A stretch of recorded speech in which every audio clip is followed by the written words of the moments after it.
Hey guys, good evening and welcome to Ask the Coach. Anthony here, and I am sat here with Clayton. Now, just before we get into it, I'm just going to refresh my feed on my iPad just to check that we are coming up inside the group, which you can't see yet, but it's saying, okay, we should be, we'll just carry on. Anybody who is tuned in, then give us a little thumbs up, little wave. Yeah, for some reason. There we go. We're live. I can see us. We are on. We're officially on. There is weird. There is two very handsome men sat on a couch. So, hi, good evening, and welcome to this first Q&A session. Now, the reason why we're doing this is obviously because we've just launched the Surf Hacks Facebook group. It is a small number of people at the moment. We're looking to grow that. So we're looking for your help in order to do that by sharing this video and telling people about this group. Our goal here is to provide a community that is really looking at helping people move forwards with their surfing, helping people, so when people post up in the group, we can help each other out and really create a safe environment for people to develop their surfing skills, to learn some more stuff, and really explore more of the Amanzi way. So there's going to be some of you watching now that know who Clayton is. There's going to be some of you who don't know who Clayton is. So we'll jump straight into this. Clayton, can you just tell us a bit about yourself? First of all, you've been living in Australia for 8 years. Prior to coming to Australia, give us a quick bit of background. Yeah, so just pretty much from a young age, just fell in love with surfing, and all I wanted to do was just surf the whole time. Became a bit of a surf nerd. Got into making surfboards and had a fairly good run at that. Was exporting boards all around the world, and then tried my hand at being a pro surfer. Did Europe, Australia, got to travel the whole world pretty much. Did that for 2 years, ran out of money because being a South African, the exchange rate was really bad. So it was always like 10 to 1, so that 10 Rand, $1, and it was like expensive. And then got back, had to get a real job, didn't want to do that, so ended up making surfboards. Got into coaching and just been involved in surfing all my life pretty much. Yeah, and so how long have you been coaching for now? Over 15 plus years.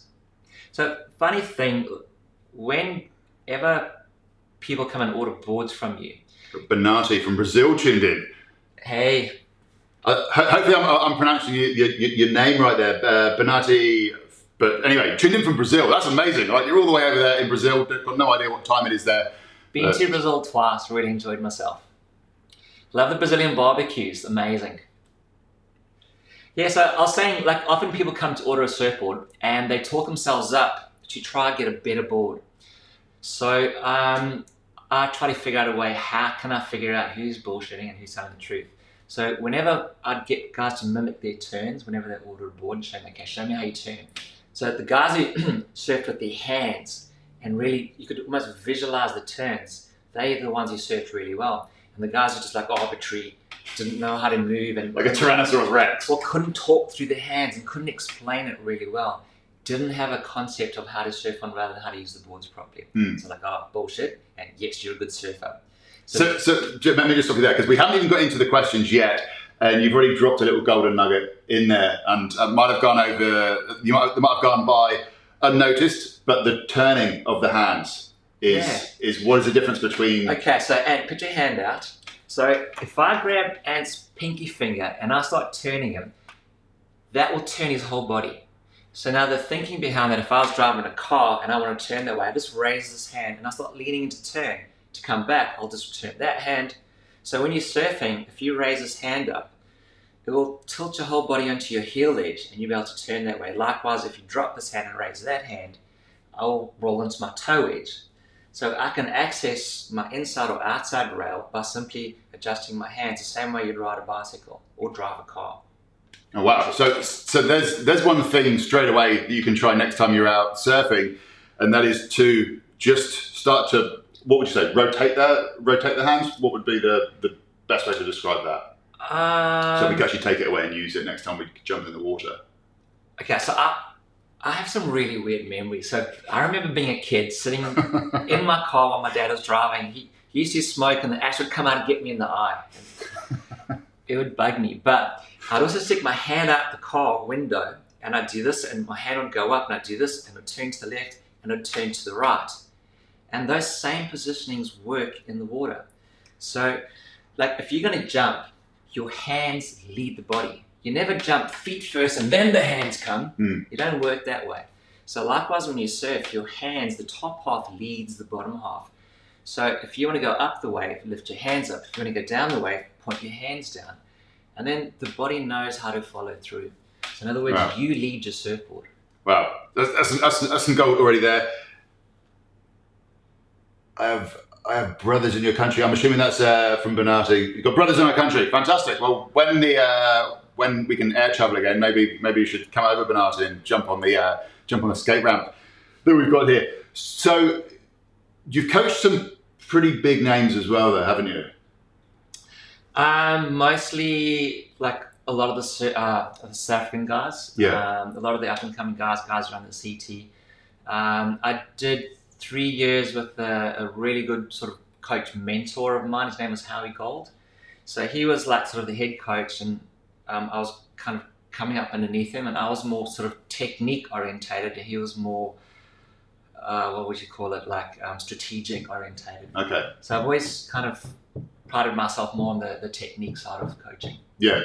And so the way that I've got to know Clayton is I got Clayton to coach me for surfing initially, and it's through that we've now grown a friendship, and this brand of Amanzi that Clayton is now leading forwards is something which I really believe in the way that Clayton is coaching, because it isn't your normal style of coaching, is it? No. I've put up a few posts and stuff in the past, and I kind of see it as a bit Mr. Miyagi style. Like I've been out on the skate ramp with Clayton, and he's had me hold on to hammers as I'm doing turns, so I'm like trying to avoid hitting myself. So it's real Mr. Miyagi style. But just explain a bit more about your coaching style, just so that people get you when you're telling your stories.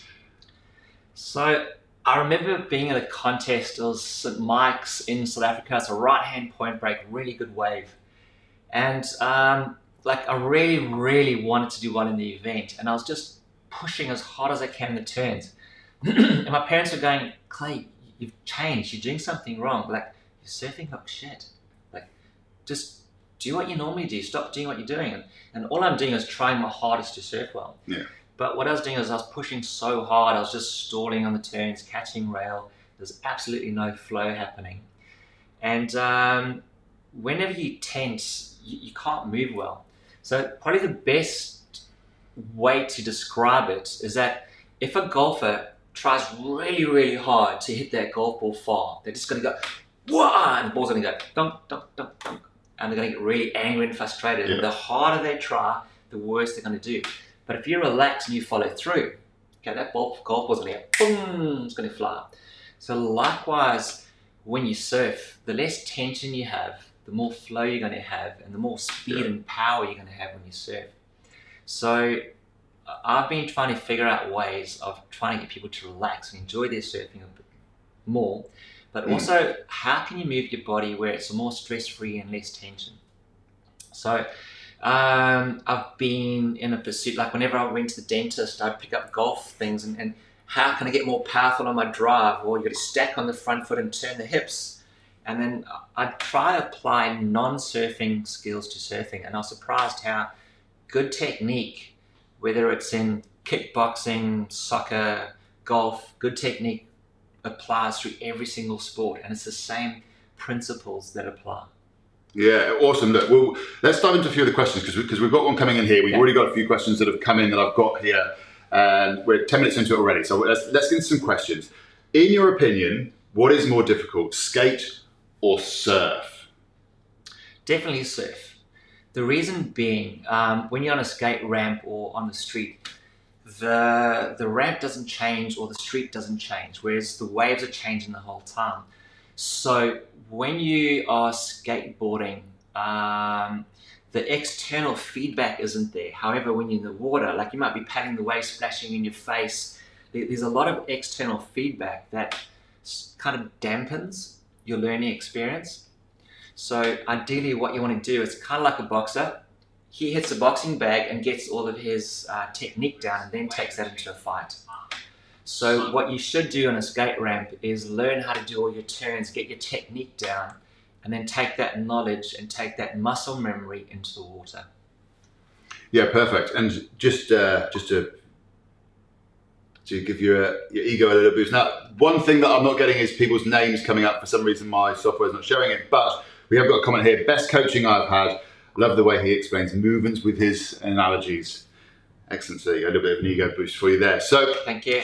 I think as well, and I kind of got a bit distracted then because I was just checking the iPad. One of the things that you said to me over and over and over again is a lot of people want to go straight out in the water and practice all their moves. With the skate ramp and using the skateboard, you get to practice those movements over and over and over again. Yeah. Whereas in a surf session, you might only get like maybe 10 waves in a session, and in those 10 waves they're going to be really short, so you only get to practice your new move a couple of times, whereas on the skate over and over and over again. So I've been speaking to a psychologist, Kim Bancroft, and she's been instrumental in helping me to explain to people.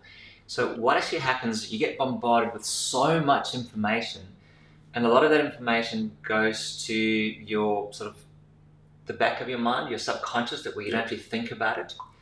So your body is like a lazy muscle, and it tries to use the subconscious mind as often as possible. So it doesn't allow you to focus on too much. So the less you can focus on in the water, the better you're going to be able to surf. But if you've got too many thoughts going through your head, your mind has a hard time trying to figure out what's important. Yes, so absolutely. If you can just relax and focus on what's important, it may just be one simple technique thing, like pretend I'm holding a cup of water. If I don't spill the water, I don't fall off the board. Yeah. So that's a simple, easy technique. So stand up, keep your balance, don't spill the water, done. Yeah, absolutely. I think that doesn't just apply to surf coaching. I think that with anything we actually want to improve, focusing on, like, there is this whole theory of the power of one, and just focusing on one thing moves you forwards a lot faster than trying to focus on lots of things at once. Yeah. So that leads really nicely into this question here, which let me bring up onto the screen, which is, if there was one thing to practice every single day, what would it be? If there's one thing that you could practice every day, what could it be? Okay, so one thing for surfing, like, that I should do every single day. Okay, it's going to sound really weird, but embrace every single day with passion. So, like, if you wake up and the surf is absolutely crap, you might go, I'm not going to go out today. I'd rather just, I don't know, go get my nails done or something. So I was not expecting you to come out with that analogy then. Getting your nails done. I'm just being absurd, okay? The thing is, you're going to start creating habits. So if you go down tomorrow and it's onshore again, you go, oh, I might go get my hair done. And the next day it's crap. Whereas if you just go surf, chances are the surf's empty, you're going to get your exercise, you're going to get your adrenaline kick, and you're going to feel better about yourself. But each day you put it off, it's kind of, you start developing these negative frames around something that you like. And you eventually just going, oh, I'm too fat, I'm too ugly, my board's too, it's wrong. And you find excuses. So it's really important that you actually just embrace every single day. If you're fit and healthy and you can go enjoy it, just go and do it. And probably if you learn something, share the knowledge, like pass on the stuff that you learn, because what you give to someone else, they might give you gold back. Yeah. But if you hold it and you keep it as a secret, no one else is going to share stuff with you. Yeah, absolutely. So aim for eternally stoked. A lot of friends that are sort of like my circle of friends are all very stoked, motivated people. So yeah.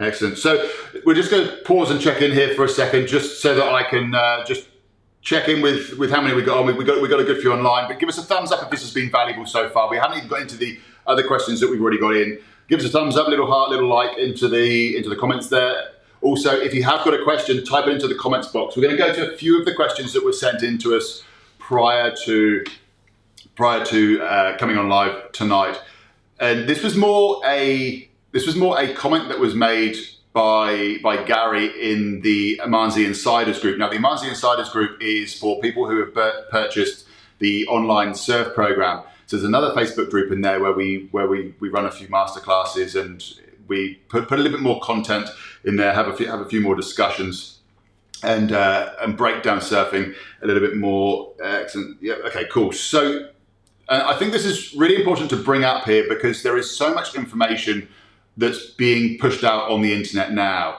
And Gary had noticed that since watching the Accelerated Surf program, it's now made him really conscious and really aware of other people when they're out surfing and looking at what they're doing, and then also what other coaches are teaching. And there was one thing that he really noticed, and it was a video about how to pop up. And the advice that was given on the video was paddle really hard, make sure you land on both feet at the same time, and then make sure that you set yourself up for a strong first move. Straight away, paddle really hard. You and I had a conversation just the other day because you were watching me paddle into a wave, and it just explore that a bit more for me, because I think this is the amount of people that I see out in the water that are paddling as fast as they can to catch a wave. I watch you catch a wave, and I reckon you could surf without arms. It's like you take off without even doing any paddling. So just unpack that more, because it's clearly paddling really hard. Okay, so if anybody knows me, they know I give these like really strange analogies. Okay, so if you were to catch a bus, if you sat at the bus stop, you wouldn't have to run to catch the bus. It's like as the bus pulls up and it's on the right time, you just step up and you're on the bus. Now, imagine if you were late for the bus. You'd have to like, whoa, you got to run. So pretty much, if you are more aware of the conditions and where to sit and how often the waves are breaking, if you stay in the right place, the wave would come to you and you literally just got to sort of glide into it. So most people paddling really hard find themselves poor readers of waves and are not sitting in the right place, so they have to make up and try to paddle into it. The second thing is a lot of people who over paddle sometimes paddle too early and get smashed by the wave. So by taking off at the right place, you'll actually be able to drop into it and create some speed. So the people that paddle too much often have some anxiety around catching it. So they try over paddle. They start getting bigger boards, wider boards, thicker boards, just to give them the edge that they can paddle and sort of catch the wave easier. And I think a lot of it's got to maybe have anxiety issues because they're too scared to sit in the peak. So they want to catch the wave on the shoulder. Or they don't want to sit in the pack because there's maybe some like alpha male surf who surfs really well. So they want to sit away from the pack and hopefully a wide one comes and they can scratch into the shoulder. So it's kind of got to do with their level of comfort. A lot of people will sit on the peak and a wave comes and, oh, no, it's too big. But they're in the right spot. You just have to commit. So if you are comfortable, committing to it's so easy. Excellent. Which leads us to a really good question here when you're talking about being right on the peak and then committing to it. We've got Elad from Israel. Hi, Elad. Over in Israel now, in Brazil before, now in Israel. Do you have a good tip on how to overcome the fear of big surf? Great question. Let me pop it up onto the screen. Yeah. Again, it's got to do with your level of comfort. So even if it's really big, you don't have to catch waves, but being out there and just being accustomed to the big swell, to the waves coming through, the more time you immerse yourself in bigger surf, the more comfortable you get. I understand coming from Israel, you don't get a lot of big surf, so you're not exposed to it often. So I encourage you, perhaps do some trips. You can go to the Maldives. I know it's not huge, but you do get some bigger swells. Hawaii, you're just going to have to travel a fair bit and try to get comfortable with it. That's what kind of worked for me. And then my friends and I used to play games. Like when a set would come through, we'd go chicken, and then you had to catch the wave. So it'd be a big closeout, and I look across at my friend Derek and go chicken, and you have to go, otherwise like something bad happens to you. So something bad happens to you. What, worse than putting into a massive closeout? Well, that night when you went out, you'd have to do a dare, like drop your pants and run around the pool table or something. So like you either had to go on this really big wave and eat it and survive it, or otherwise that night when you went out, like something bad happened. So if you can have fun playing with it, it kind of takes some of the anxiety and the scariness out of it. So it's about your level of comfortability. Would you say, with getting more familiar with bigger size waves, would you say it would be worthwhile maybe going out with a coach to help to sort of guide you through it, or not? Look, you need to go out in bigger surf with a partner or a teammate or someone who is confident. Yep. Because if two unconfident people go out, they're going to be making bad decisions. Yeah. So you have to have someone who is experienced and who knows their way around, that they can show you right from wrong. Like, look up, there's a rip going out to sea, be careful of that, or there's rocks on the inside, or whatever. Yeah. So again, just by being with someone who's confident, they can help fuel your confidence and make you more comfortable. But if two guys pal out, they don't know what's going on. If one panics, the next one's going to panic. Yeah. And then you're all going to be like sheep just running around panicking. Yeah. So it's important that you attach yourself to someone who knows what they're doing.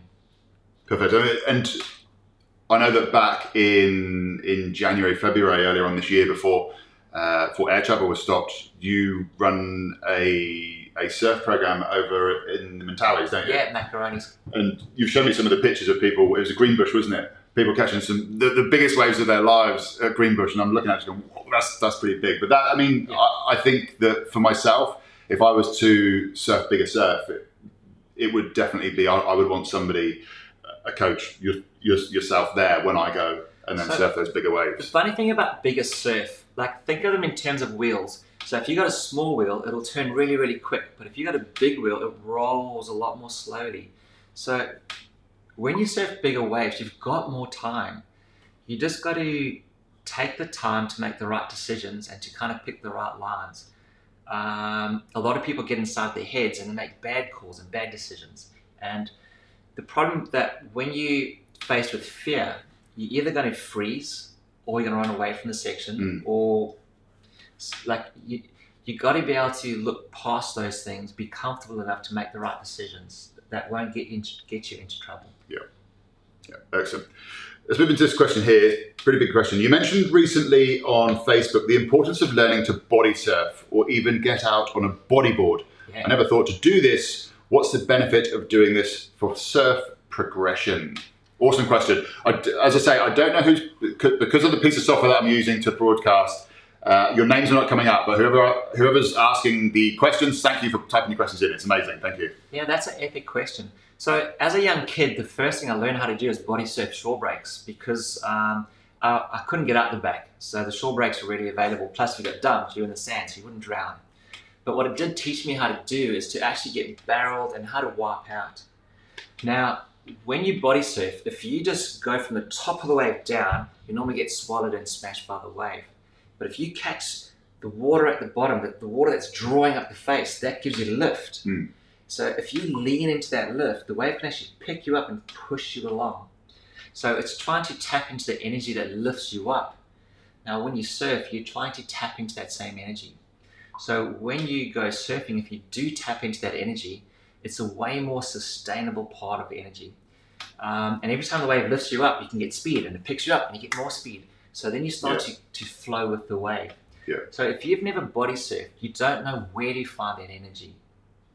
Okay. Now with bodyboarding, if you ever watch someone bodyboard flat, they just kind of slide down the face and they've got no control. You're typical tourist. Yeah.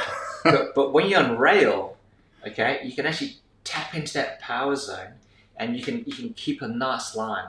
So bodyboarding, again, you can't generate speed on a bodyboard. You pretty much just rely on the wave's energy, and you've got to stay in the power source. So it teaches you how to access the energy in the wave, but also how to manipulate it to generate speed by being on rail. Right. So there's some really important lessons that you need to learn about the wave, and also how to surf on rail to tap into energy. Yeah, awesome. I know that I haven't surfed body surfed enough, but on your suggestion, I went out and gave it a try. And how much fun did you have? Yeah, so much fun. Did you get barreled? I did get barreled. There you go. So if you ever want to learn how to get barreled, that's your first introduction to it. It's just in the green room getting barreled. It's good. Excellent. Next question is, let's put this one here up. What is the best way to bottom turn, and will tight ankles hold me back from succeeding a good bottom turn? Unfortunately, yes, tight ankles will definitely limit your ability to bottom turn. So when you bottom turn, you actually want to bend the knees and you want to kind of compress.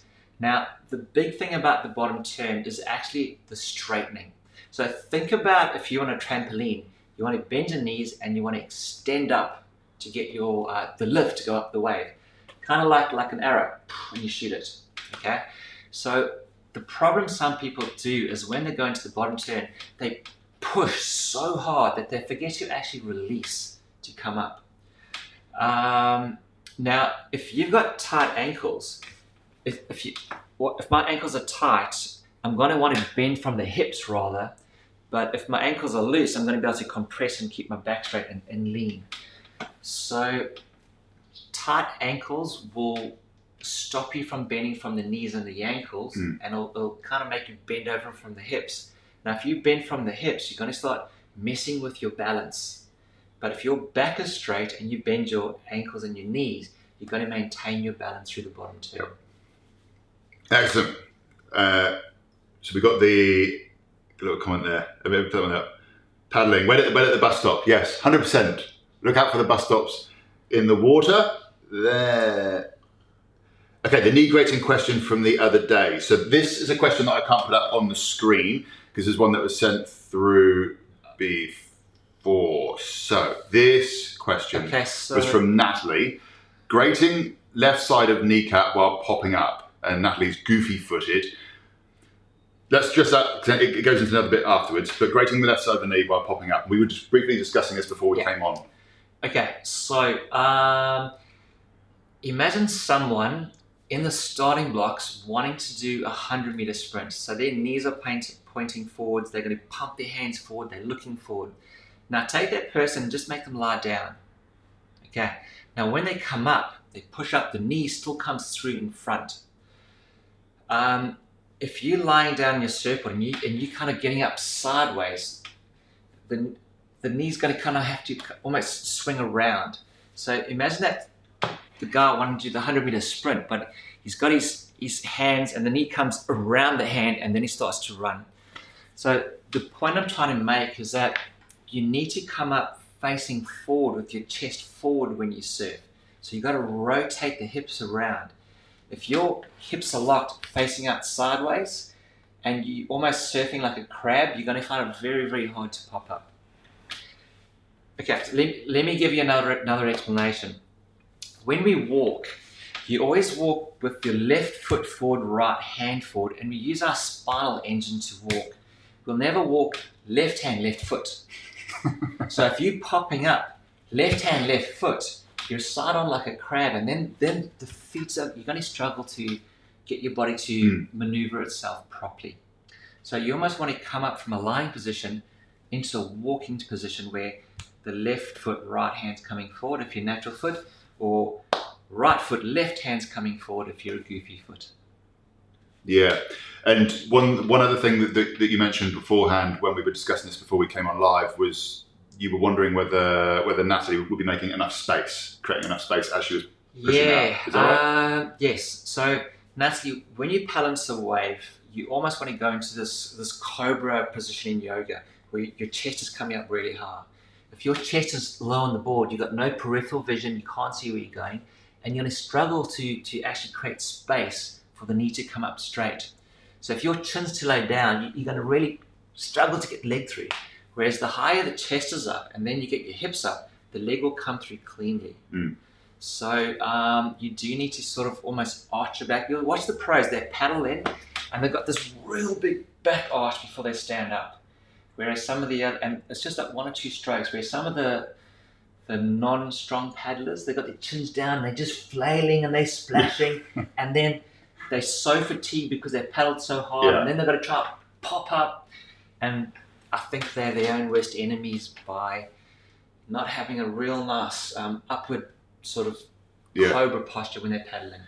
I'll tell you what, Natalie, if you've got any footage of you surfing and you don't mind everyone looking at it, but then we'll get Clayton to have a look at it, just post a short video up into the group, and we'll get Clayton to have a look at it. That's if you've got any footage. But yeah, just I think it'd be much easier for you to be able to say if you could see it, and then we will all be able to learn as well from seeing your pop up, Natalie, just so that we can get a real good understanding of why your knee is grating. Now the next thing, just quickly, so the reason why we came up with this is that there's so much information out there. And a lot of it's like, it's confusing. There's so much gray area. So we wanted to have somewhere where people can go and they can get good, clean information. Yeah. So whenever I coach people, they always go, oh, I wish I had learned this 20 years ago. So like, we're telling you now, and this is where it's at. And the funniest thing is that once you understand what we're explaining to you, you can't unsee it. Like when you see a bad pop-up, you know it's a bad pop-up and you know why. So you'll understand good technique from the bad technique, and it'll make a lot of sense to you. Yeah, perfect. Let's also so Natalie, in your original question, there was also, it sort of elaborated a little bit, and this comes into another question as well. That was bogging the rail and losing speed, forgetting that I have arms. Okay, so I kind of laugh, but I see so many people doing this. So if you are riding a bus, imagine you've just written in going, okay, whenever I ride my bicycle, I keep crashing and I forget that I have arms. I'm like, how are you going to steer? Okay, so what I've done is I've just taken everything you've said and applied it to riding a bicycle. So if you're surfing, have your hands up. If you want to turn that way, it's like driving a car. Just drop this hand and you'll start turning that way. And then level after the turn. And then if you want to turn that way, well, drop that hand and level that way. So if your hands are level, you're going to have good balance. But if you got like the balloon cars, used sail ship arms, the board's going to be bogging left, right, because your body language is telling your surfboard what to do. So if you got crazy arms, you're going to have a crazy reacting surfboard. That kind of leads into, another question that we had in from Josh Wilden. I tend to find myself locked up when trying to set up a backside barrel. Like I can't get my hips and shoulders to twist into a comfortable position. And then again, Josh finds that he either digs his rail too much and stalls through the back of the wave, or can't twist around enough and then ends up getting caught in a face plant. Okay. So this is quite an easy one. If you look at, okay, let's do it this way. There. This is the weirdest Facebook Live ever. Yeah, my knee can only bend in the direction that my feet point. So if I'm surfing and my knees and feet are pointing in two different directions. We're going to freeze frame this, by the way. That's going to be the thumbnail. Hey, if my feet are pointing in two different directions, my hips are locked. I cannot twist. So you almost got to rotate the back foot around at 45 so that I can start to rotate my hips around and face forward. Okay, so there was Josh. Josh, if you look at a golfer, they balance on the front foot and they rotate the back foot around when they twist the hip. If you look at a soccer player, they balance on the front foot and they can swing and kick the back foot. A boxer throwing a punch, they balance on the front foot and they can twist. I bet my bottom dollar that you're balancing on the back foot, and that's why you can't move. You got to shift your weight onto the front foot. Now, the widest part of your surfboard is the front foot area where you get most of your balance from. So if you stack on that front foot, you'll then easily be able to drop the hip and get into the barrel. Okay, so the key is not to have all your weight planted heavily on that back foot. It's going to render you immobile. Excellent. I think that kind of answers, hopefully I'm pronouncing your name right, Benjamin, with a V, not with a B, so Benjamin. You stance heavy back foot and how to move forward the weight, which you kind of just explained, which is right, you aim the belly button forwards, and how to get a better moving back foot. But that would all happen from that twist, am I right? Yeah, so if you were to try to create speed on a skateboard, right, you would stand on the front foot, you'd be facing forward, you wouldn't be side on like a crab, so your hips are forward, and then you just push the back foot. Yep. Okay, so the key is to be facing forward, standing on the front foot. That way the back foot can move however you want. So if I'm standing here, I can actually, on my front foot, I can move and replace my back foot. But if I'm putting all my weight on the back foot, I can't move the front. Oh, wow, yeah. Yeah. Just watching you do that then is just like a so boom, I light want to bulb just moment. fall over backwards, yeah. So, use your front foot for balance. And Benjamin also put, failing in the cutbacks, nose goes down, and then how to keep a straight back when surfing. Okay, so this is really, really interesting. If you were to handcuff someone, you could take their wrist, you could bend it back, and it almost makes you bend your wrist, and then you handcuff them. So by bending your wrists back, it makes He's speaking from experience there, from the whole handcuff. No, I've just done some martial arts, and basically it's the pressure point that makes you want to dip forward. So likewise, if you pick your palms up, it's going to make you straighten your back. So give me your hand, Anthony. There we go. So if I do this to you, you're going to want to straighten your back. Okay? But if I do this to you, you're going to want to bend your back. Oh, yeah. Okay? So a lot of guys, they take off from the wave and their hands just go like this and the back's bend. Ah. So take off and keep your hands up.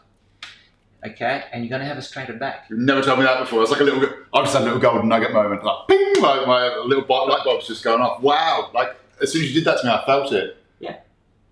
Wow. There we go. So hands up, straight back.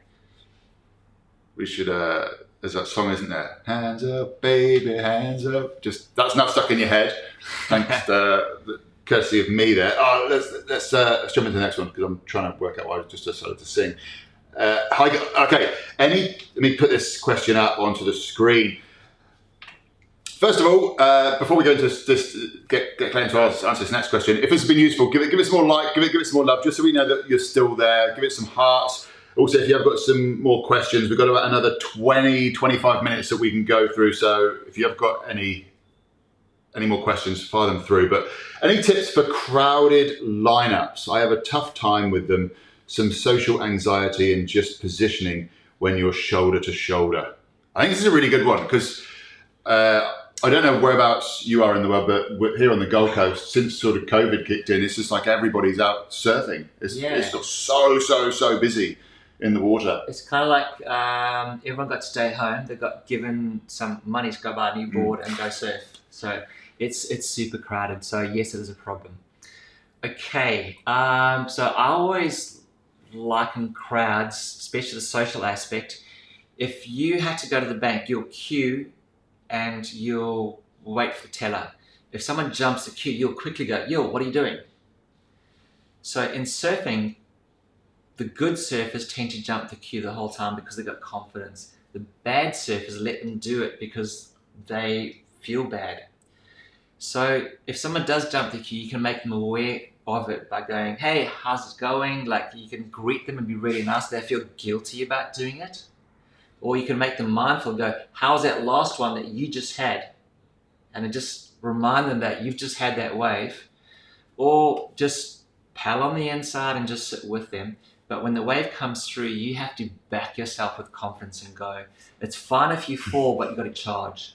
If you pull back and you don't let the other surfer go who wants to go, that's the worst thing that you could possibly do.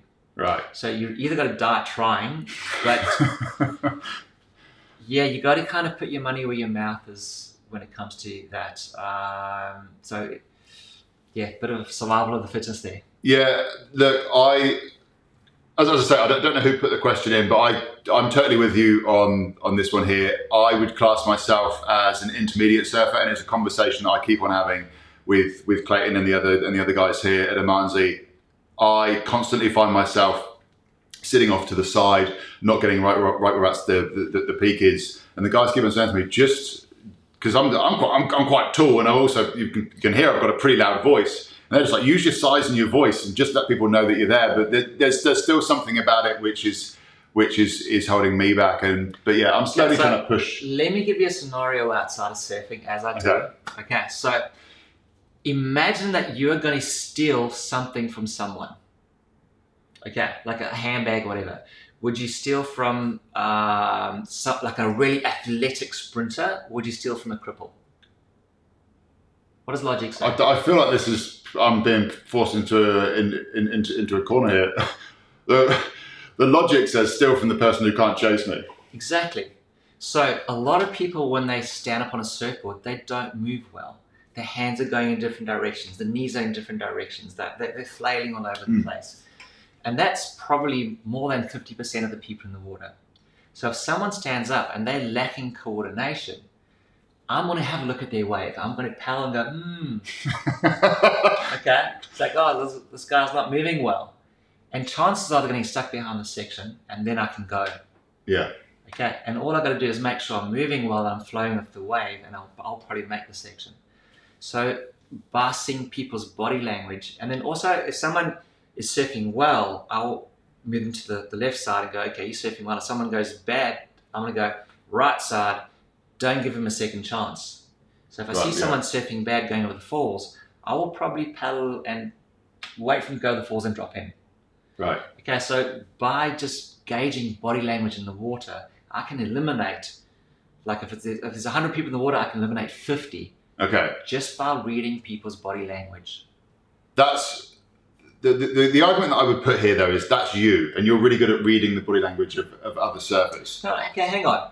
If you're at a wedding, okay, and everyone's had a few drinks and it's time to start dancing. Yeah. If a professional gets up and starts swinging their dance partner around, you're going to go, wow, they're really good. Okay, yeah, fair enough. And then someone gets up and dances really crap, right? You can tell. All right, yep. So in the water, you can tell if someone moves well. You've proved me wrong. Yeah. Okay, there we go. So, there. Just get in there and just get amongst it, I suppose. Get comfortable. Is really the way. And have fun trying to figure out who's good, who's bad. Okay. Tips for riding forehand barrel from the takeoff. Oh, this is a good one. This is a good. I mean, let me add this up here. This was something which once again we were talking about just the other day. So taking off. I'm assuming that you mean taking off and just taking off straight into the barrel. Yeah, okay. It's something which it's been eluding me. I'm sure that it doesn't exist, but I've seen other people do it. So most people see a barrel coming and they just go, and they start paddling and they take off and they miss the barrel. Because generally the wave has to suck up and then it's going to throw. So barrels move a lot slower than you sometimes anticipate. Right. So I feel a lot of people, because they're rushing, they actually surf ahead of the barrel. So they think they're in it, but it's like they're getting a leash barrel. Their leggy's getting barreled and they're not. So you got to almost slow the takeoff down, give it time to want to throw, and then do a shallow bottom turn and go into it. Now, when you're in a barrel, it's not a perfect circle. It's not this perfect round circle. It's more of an almond shape. So a really good bit of advice is to get your head right into the top bit of the barrel and put your ear on it. So by leaning, getting your head right on that barrel, you're leaning in the same way someone body surfing would have leant in, and the same way a bodyboarder would have leant in. So by leaning in, you're on the rail of your board. That way the wave can lift you up and push you along. But if you don't lean, your board's going to track down the wave, you're going to get smashed by the lip, and you're probably going to get the lip in the head. So that gentle lean is going to help you pick your line and fit into the barrel by making your ear touch the wave face. Yeah, perfect. Now this is a question that came in before. This is from Gary. Now Gary's been on a number of surf trips with you, hasn't he? Yeah, Gary's he's a good bloke. Been up with him at Macaroni's a couple times. And Gary is, so this question's come from, I think it's come from the Amanzi Insiders, but we're going to answer it here. So please talk us through how to morph bad form into good form using out of water and in water knowledge and drills. Sorry, I've completely messed that question up there. Okay. So in Amanzi, we have come up with drills, and one of the drills is about all the things that you can control. Mm-hmm. So we want to test your strength, your flexibility, your hand-eye coordination, your balance. What's your ability like to turn a skateboard left, right? There's two types of turning you do on a bicycle. When you're going fast, you've got to lean, but when you're going slow, you've got to twist. So we want to test those on a skateboard. So we want to see what your control is like by using your body. So if there's anything that you're doing poorly in that control, you need to start bringing those up. And if you've got poor balance, you need to jump on a Bosu ball and work on compression, extension, leaning forward, and start controlling your balance. If you're bad on hand-eye coordination, we would want to get you to start sliding cardboard to start working on that. Yep. If you've got bad flexibility, like if your ankles are tight, it's going to make you a hip bender. So there's all these controllable things that you can test and train and fix outside of the water, that when you get into the water, you're not thinking about it. It's just muscle memory.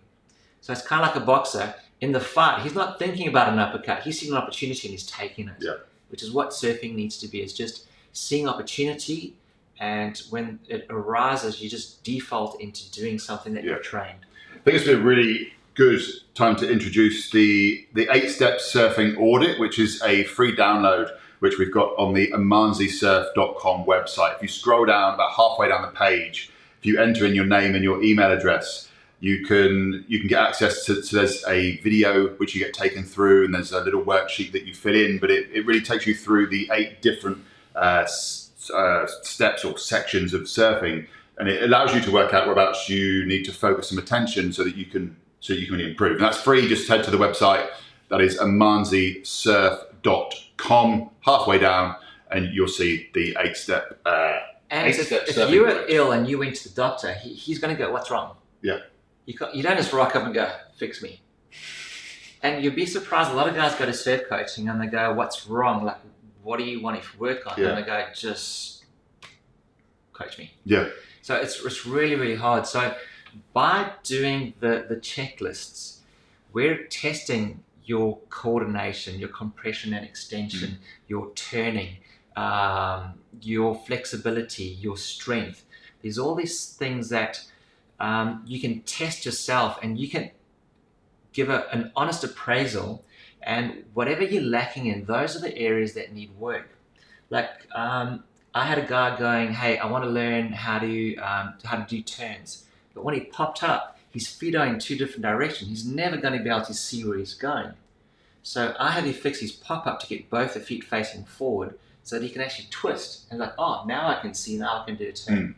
So he thought his pop-up was fine because he can get to his feet. But in actual fact, he was standing up like a crab. Yeah. So he couldn't see where he's going. So he could never fix that surfing. So we had to go backwards a few steps in order to move forward. Yeah, absolutely. And so that free download, that free checklist and video, those 8 steps, although you are self-analyzing yourself, they're exactly the same 8 things that any of the Amanzi coaches would look at when they very first started coaching you. So it's a really powerful tool that I highly recommend you go in and you grab it totally free. You just got to enter in your name and your email. Now there's another question that's come in here, which I think we've kind of answered, which is how I have a heavy back foot. How can I fix that? And I would say that's pretty much just from twisting forwards and stacking on the front foot. Or am I wrong? Okay, so I'm wrong. Let's apply that to, say you're a sprinter wanting to do 100-meter sprints. So would you start the race on your back foot? Or would you start the race on your front foot, ready to sprint?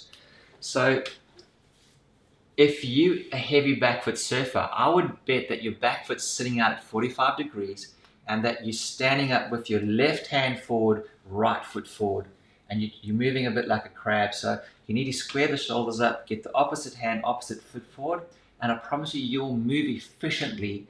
You'll easily be able to generate speed, and you'll move well, and your style will develop. It'll look so much better.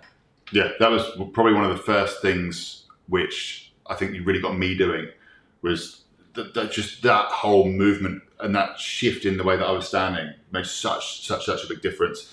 There's another question here, which I'm assuming it's kind of the same thing. I keep bogging my rail on my backside bottom turn, with people telling me that it's because I have too much weight on my back foot. Is this correct? Okay. So can you answer that without seeing it? Yeah. On your backhand bottom turn, like if I want to look behind me, all right, it's really important that I rotate my shoulders so I can see where I want to go. Now, if your hips are locked and you aren't rotating the shoulders, I bet you're dropping your hand, doing this big lean, and then you're just bogging rail and you can't see where you're going. So it's important that, so I always talk about passing the cup of coffee. So when you bottom turn, it's almost like wind up, pass the coffee, and then when you see the lip coming, unwind with it. So to answer your question, you're going into a big lean with these airplane wings with tension in your hands, and that's causing you to dig. What you need to do is relax and try to open up the shoulders so you can see where you want to go. So if you just look and point there, you will go there. Amazing. Right, we've got someone's put. As I say, I can't see who's writing these comments just because of the software, but Clayton is always right, Anthony. Yes, Clayton is always right. No, my wife would beg to differ. So many leash barrels. Excellent Q&A session, guys. Thanks, guys. You can test your 8 steps here. Okay, perfect. The link has been put in there. Cheers, Clay. One more. Okay, we'll go this one more, and then we'll explain a little bit more about the Amanzi way, the speed, power, flow, and the reason why it's split down into 3 main pillars. We'll dive in a bit deeper there. But first of all, let's have a quick look at this question here. One more. Best technique for jumping off the roof. I didn't read the rest of that question. I was like, this isn't a surfing question, but it is. The best technique for jumping off the roof while doing floaters. Jumping off the roof while doing floaters. Yeah. This is either a drunk party question. I'm assuming what it means is somebody is doing a floater and then pop and getting off. Oh, okay. So you're up top, and then you need to actually jump off. We're going to assume that that's what you mean. If you're talking about drunken antics, then we're not going to cover that because there is no safe way. Okay, so you're going along the wave. You've lifted up. You're doing a floater, and now you want to get off it. Yeah, I think that's what is meant here. Okay, cool. So when you're up there, if you're flat on top, you kind of, sometimes if the wave hits the board, you're going to want to flop over backwards. So when you do a floater, you almost want to ride the lip. So you want to get your feet bent back, your hands bent back, so the wave's hitting the underside of your board and pushing you clear of the lip and pushing you into the flats. Yeah. Okay, so you kind of don't want to be on top of it because you might fall straight down into the gutter. So if you can ride the lip, it's going to push you away and push you clear.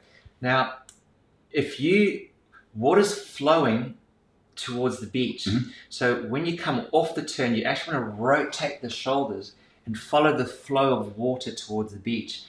If you just land flat and water's flowing this way, your fins are going to catch and you're going to just dig rail and get blown off. So you want to land with your fins facing the beach, following the flow of water. So when you're up there, riding sideways, you want to rotate the shoulders and almost jump clear of I call it the gutter. It's where the lip lands and starts to blow water up. Mm. If you land in that gutter, you're going to get obliterated.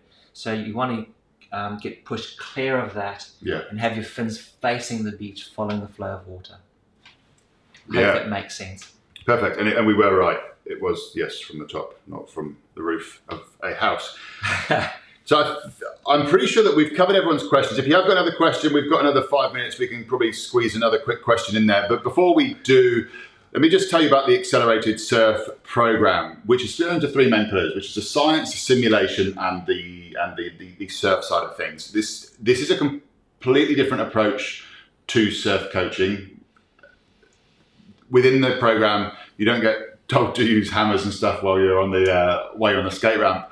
But this is years and years of you unpacking surfing and then repackaging it in a way that is simple for people to understand. Yeah. It makes it a really fast progression in terms of getting better in the water, because what you learn is is stuff that actually works rather than a whole ton of stuff and you kind of go, I'm actually doing it right. So just explain now why you've gone for the science, the simulation and the surf, those three main pillars. So when I was growing up as a surfer, I was hungry for information.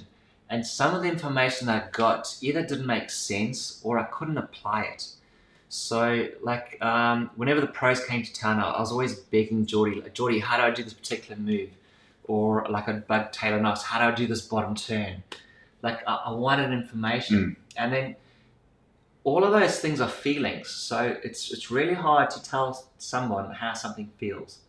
So I try to figure out the science of it and try to explain it. So if you ride a bicycle really fast, you have to lean. And if you ride a bicycle slow, you have to twist to turn it. So then I was like, okay, well, when I make my boards, does this apply? I was like, holy shit, it works, it applies. And then I went to like Kelly. So is there basically three things in surfing? It's two things. It's like riding a bicycle. When you're going fast, you lean, and when you're going slow, you twist. It's like, I've got to figure it out. Yes. And he was like, actually, there's three things. You've got to compress, lean, and twist. Yeah. So there's the up, down, and both those bicycle riding things. So in a nutshell, what I'm trying to say is that I've been searching for like the whys and the hows. So I've broken it down into the science. So there's the theory about how do we do everything. So I explained to you how your boards work, how waves work in power zones, how the body works really well, like stacking, rotating, twisting, leaning. And then I've been fortunate enough to actually spend some time with Kim, who's a psychologist, and she's been finally explaining to me how the mind works. And it finally ties in. Yeah. It's been amazing. It's gold. The whole psychology side of surfing is phenomenal. It's a whole thing in itself. Right? It's something huge. that I probably wouldn't admit and I wouldn't openly want to go do. But when you start reading it, it's like, oh my gosh, I'm guilty of this. I'm guilty of that. This makes sense. Yeah. And now I feel like I've grown up a little bit. I feel like, I know more. So I'm really thankful to Kim for that. No more stealing handbags from people who can't chase you and then getting handcuffed. Yeah. So I've pretty much did my career trying to get people to simulate stuff so they can feel stuff and then do it in the water. So the simulation part was always easy for me. But now that I've got the science to explain to people, and then the simulations where you can actually repeat, I'm finding that the people's success rate and the enjoyment in the water is so much higher. Like people are coming to me and going, this is really working. I've done the best turn of my life. And I'm not in the prime. I'm like 40, I'm 50, doing my best surfing. And that for me is a reward. Because that means that this is something that you're doing for life and it gets better. It's like a fine wine. You don't get worse at it. You just get smarter, you make better decisions and you enjoy it more. Yeah, and I think that whether it's through going on one of your surf trips or whether it's through one-on-one coaching with you or whether it's through the online program, every person who I know and all the feedback that we've been getting from people is that the way that you teach is completely unique and it does help people really understand why they're doing what they're doing and how they can apply that into the surf so that their surfing accelerates even faster. So I know that a lot of you watching probably might not be here on the Gold Coast, so you can't come and have the one-on-one coaching, and who knows when surf trips are going to be back up and running again with the way that the world is at the moment. But there is the online program. If you go to amanzisurf.com, and then I think there's a button there saying learn more. If you click on that, that will take you through to the program. It will outline everything that's covered in it. There is so many videos inside this program. It is current. I believe that there is a discount code at the moment. If you type in, let me get this on the screen. Let me get that out of the way. If you type in Amanzi 2020 as you go through the checkout, I believe. Let me have a look. I took a screenshot of the what it was. Let me have a look here. So, I'm giving you the wrong code. I'll give you another code. I'm going to Clayton to ask you a question. There is another code which I was told to use this code here, but then I was getting hit by our own sponsored ads but there's a different code which gives you 40% off of the online program. But that is ending on the 30th of September. I'm going to bring that code up on the screen so I can share it to you. While we do that, Clayton, so give them three things. Let me give them a sales pitch quick. Do that then. While I do this. Okay. You do that while I do it. Amanzi is not about me as a singular person. It's a collaboration of many people that share the same, what's the word I'm looking for? Passion. Yeah. And everyone is just feeding on it, and it's been growing. Like we've had Kim, the psychologist, coming in and helping. We've had Chris Mills from Surf Strength Coach coming and helping. We've had Rob Case from Paddle Better Technique. We've had Carver Skateboards come on board and want to help out too. It's endless, the amount of people that it's coming through, and I feel that as a movement it's going to be growing, and what we want to do is just share good information with everybody, so there's no grey area, and we want everybody to enjoy the surfing and to improve a lot more. Excellent. So we've had a few more comments come in here. We probably haven't got enough time to answer any more questions. What we'll do though is we'll have a look, and maybe we'll do some real short videos to cover a few of these things over the coming days. But I think this is a really good question, and I want to finish on this one here. You've got a lot of golden nuggets that have been dropped this evening. I mean, straight away, right back at the beginning, Clayton, what was the hands? That was it. Like, we've covered so much that even I've forgotten what the golden nugget was. And so there's the hands down, the hand. It's basically all about the hands. That's what it's all about now. So I'm going to be out surfing doing this. But it was that first tip that you gave away was the lifting of the hands and the rotation of the hands. So just reminding you of that little tip there. That code that is now on the screen, which is there. Yep. Okay, that code there. If you use that there, you'll get 40% off of the online program. That is valid until the 30th of September. Final question, then we're going to call it a night. What is your most favorite part of being a surf coach? My favorite part of being a surf coach is the light bulb moments that people have when the penny drops and they understand something. Like, honestly, it's like energy transference. It's like I get excited, they get excited, and we're kind of like bouncing around like, I don't know, electrons in some kind of just like boom, boom, boom. And the energy level that you feed off, and then you want to go and share that with other people because it feels good. And there used to be a movie out, it was called Paying It Forward. Yeah. Okay, so apparently, this is a bit martial arts and a bit weird, but the reason why judo died is because the judo coach or sensei always held information back from the student. So basically when that coach died, some information died because he was scared of the students basically beating him and better than him. But what we're doing at Amanzi, we want to pass information on. We want the baseline of surfing to grow and get better and better. So we're trying to give everything that we've learned from many different sources to help grow the sport and to get it better. Yeah, perfect.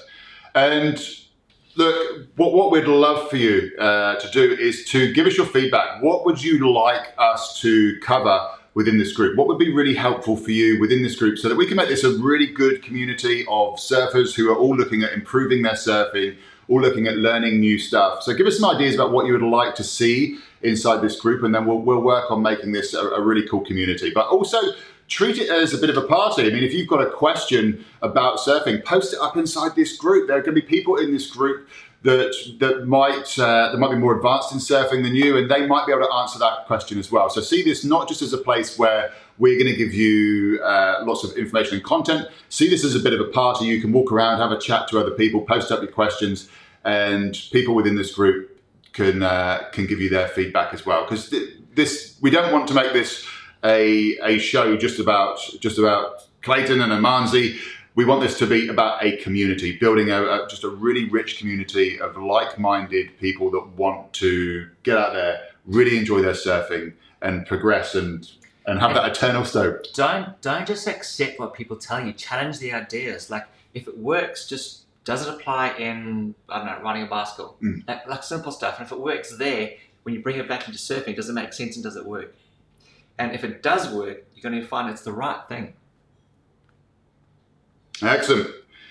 Well, look, guys, I think we'll call that a night now. Thank you so much for tuning in. We've had we're currently at 29 viewers. A few of them just dropped off very quick as soon as I said goodbye. But yeah, if you are interested in getting your hands on the online program, it is a phenomenal program. We're constantly adding to it. The best bit about the Imanzi program isn't just the lessons, it is the Facebook community. That is a group which it's another new group, but it's a group that we're going to be very active in, giving lots of advice, doing lots of group surf coaching online. So it's an amazing group. So it's not just the course that you're getting, it's the community that you're also joining into. So you can currently get 40% off if you use that code that is on the screen in front of you. Head to amanzisurf.com. We'll see you in the next Facebook Live or online at some point in time. But that is it. That is it from me, Anthony, and from Clayton. Thanks for tuning in. See you later. Thanks. Bye.